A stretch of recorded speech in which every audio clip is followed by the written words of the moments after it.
Earth signs, tignan po natin kung ano ang mensahe para sa iyo ngayong araw na ito. Keep in mind po na ito ay general reading lamang. So, hindi po lahat ay makaka-relate. So, be open-minded.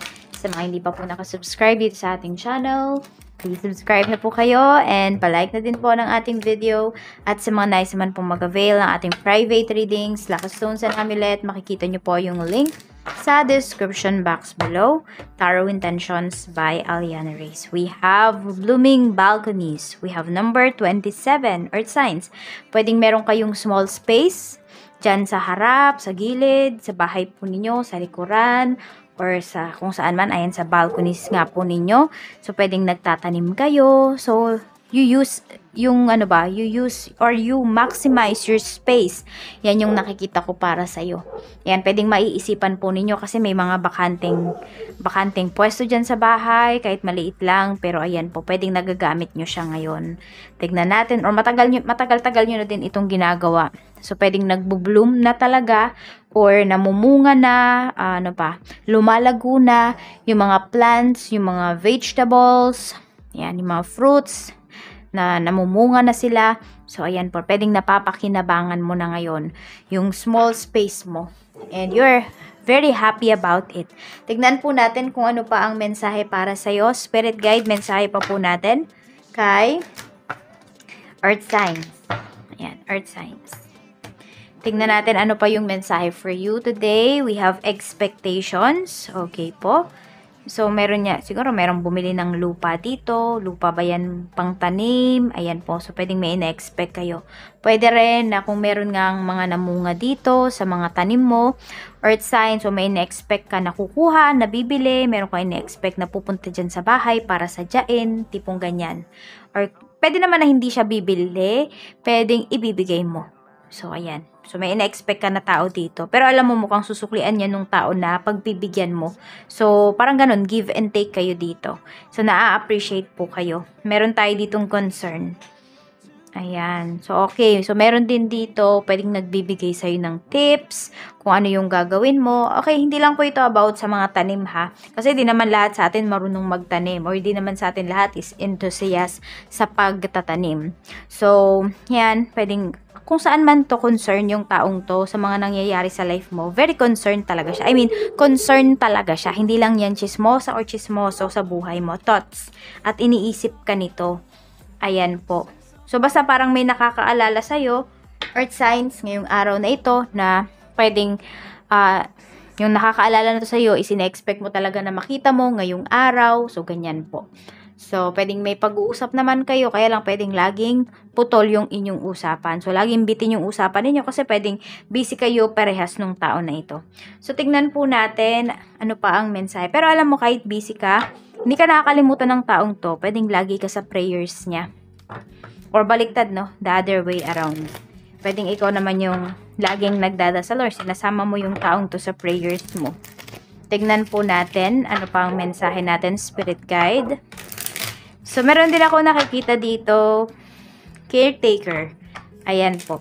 So, pwedeng, kasi tingnan nyo, nakita nyo dito, lola yung nagtatanim. So, pwede po na sinasamahan nyo yung inyong grandmother or yung inyong grandfather sa pagtatanim. Ayan, baka meron kayong maliit na, or meron kayong lupa, or maliit na lupa. Earth signs, tignan natin pagdating sa trabaho, we have 6 of cups. Okay, mukhang may babalikan po talaga kayo dito. Pwedeng meron kayong mga unfinished job, unfinished work. Ayun, hindi kayo happy. O, tignan nyo. Ayan, hindi kayo masaya or hindi kayo satisfied dun sa kinalabasan ng trabaho po ninyo. So, pwede nga talaga na you feel that you only give a minimum or bare minimum dun sa trabaho mo. Pwedeng kahapon yan, Earth signs, or kung kailan man yan. So, pwedeng meron kang babalikan na trabaho kasi hindi ka satisfied dun sa naging action mo. We have justice. Ayan po. So, ito, nakabaliktad talaga siya. So, pagdating naman sa negosyo, you feel na merong ditong someone na nagiging unfair sa'yo. Okay, pwedeng sa'yo nagtanong, tinanong yung presyo mo, etc., etc., pero sa iba bumili. Pwede rin sa'yo nangutang, sa iba nagbabayad. We have Wheel of Fortune. Okay, so meron din naman po dito, parang napaka-unfair talaga ng kliyente mo na to. Bakit? Kasi, pwedeng, sabihin natin na mapagbigay kasi itong client mo na to. So, pwedeng ang laki ng tip na ibibigay niya sa'yo. Parang ganito, kung ang binili niya sa'yo is 100 pesos, yung tip niya sa'yo is 500. Tipong ganyan. Basta mas malaki pa yung tip niya kaysa dun sa halaga nung binili niya sa'yo. So, may galante ka dito na kliyente ngayong araw. Sana araw-araw, di ba? May ganyang kliyente. So, tignan po natin. So, maganda po yung finances mo dito. So, if you feel na unfair yung mundo, yung mga nangyayari sa life mo ngayon, tandaan mo na meron ditong isang kliyente mo, earth signs, na pwedeng maging galante sa'yo ngayong araw na ito. So, claim mo yung positive energy na yan, lalo na yung iba sa inyo, because pwedeng these days, diba nitong mga nakakaraan, medyo mahina yung benta. So, tignan natin, we have 10 of coins, pagdating naman sa finances, so pwedeng dito ka talaga nako-concern, kasi pwedeng malapit na yung mga bayarin ulit, so need mo na ulit mag-ipon.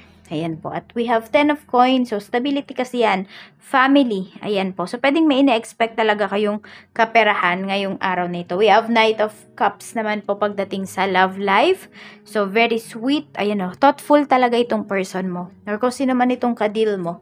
King of Coins. Yan. Pwedeng lagi kanya talagang message, inaalala. So, gusto niyang ma-feel mo na you are secured pagdating dito sa relationship ninyo. You are secured pagdating sa puso niya. Tingnan po natin kung ano pa ang mensahe para sa'yo, Earth Signs. Spirit Guide, mensahe pa po natin kay Earth Signs, Taurus, Virgo, Capricorn, Sun, Moon, Rising, and Venus. Meron tayo ditong the Lady, Feminine, Female Figure, Querent. So, this could be your lola nga. Ayan po. Lola or nanay. So, kung sino man po itong makakadeal ninyo ngayong araw. Tingnan natin. Medyo, lang, no? Meron dito masakit magsalita. We have the Clover. Okay, pwedeng may manghihingi sa'yo ng pera. Palato ba ito? Earth signs. Ayan, pero mukhang may magsasabi sa'yo. Okay. Pwedeng may magpapaalam sa'yo dito na, uy, Earth signs, medyo kinakapos na ako. Meron ka bang extra dyan? Tignan po natin. We have the Snake, Desire, Ambition, Deception. So, medyo mag-iingat po kayo dito kasi may tao dito na pwede kayong baliktarin. Kasi, para sa pangarap. Ayan, we have the Sun, Success, Happiness, Warmth. So, mag-ingat kayo kasi hindi lahat ng mga tao sa paligid ninyo, Earth signs, is masaya po sa nangyayari sa life ninyo. May mga concerns, yes. Pero may mga tao din na meron lang silang gustong makuha sa'yo. Ayan, pwedeng meron ngang tao dito na wala namang nabibigay sa'yo. 'Di ba? Pero laging may nabe-benefit from you. Laging nakikinabang sa mga nangyayaring maganda sa life mo. Pero kapag may mga hindi naka-nice-nice na nangyayari sa buhay mo, mga hindi mo na sila mahagilap. Ayan. So, tingnan natin ano pa ang mensahe. So, may success kayo na paparating dito. Oh, more on about to sa finances talaga. Ayan. Meron tayo ditong the Herald, Change, Transition, Movement.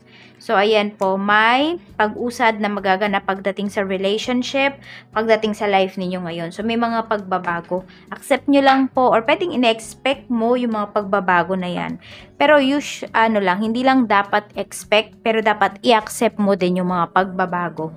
Kasi, 'di ba? Ano pa at dumating yan, yung pagbabago na yan, kung ine-expect mo man yan, pero ayaw mo naman pala, hindi mo pala kayang tanggapin.